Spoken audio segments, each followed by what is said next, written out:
respected teachers, and my dear fellow. Myself, Amna Rashid, and I am from grade 5. Wars ignite with pride and flame, but end with sorrow, loss, and blame. No winner stand, no joy remain, only echoes of human pain. Today, I stand before you to speak on a serious issue that concerns us all: the ongoing tension between United States, Israel, and Iran.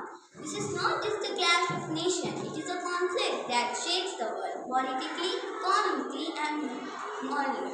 Let me express in simple poetic lines. When power rises and anger grows, the fire of conflict quickly flows. One strike leads to one more reply, peace becomes a distant sky. Leaders fight for land and name, while children play no part in game.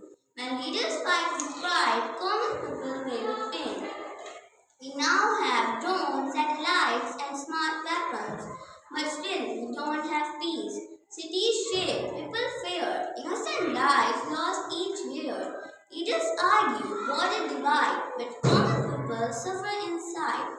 We are living in an age where war is no longer only fought on battlefields, it fought on skies, cyberspace, satellites, and algorithms. Modern conflicts are shaped not just by armies but by technology, intelligence systems, and defense startups. Future conflicts are not physical but digital and intelligent.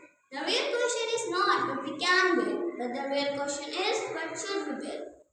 We teach machines to see and learn, yet lose the wisdom we must earn. For every system sharp and fast, still human choose what truth will last. Israel attack on Gaza, thousands of people were killed, and also Israel attack on Iran. The people of Iran and Gaza are not headlines, they are father, mother, and children. There have also been attempts at peace. A temporary ceasefire was recently agreed upon to prevent further destruction. But still, tension remained high and trust is low. This shows us that war is very easy to start, but very difficult to end. War is loud and quick to start, but peace takes courage in heart. Weapons are loud, but peace is free. Yes, it is peace that all heart seeks. We also understand the global impact. These conflicts affect oil prices, international trading, and world stability. The world doesn't need more wars, it needs more understanding. Let me end with this now. The world is though where borders stand, we share the sky, we share the land. If peace lost in fire, we lose much more than we desire. So let us choose a wiser way, where peace and justice lead the day. Earth is not for us to own, for all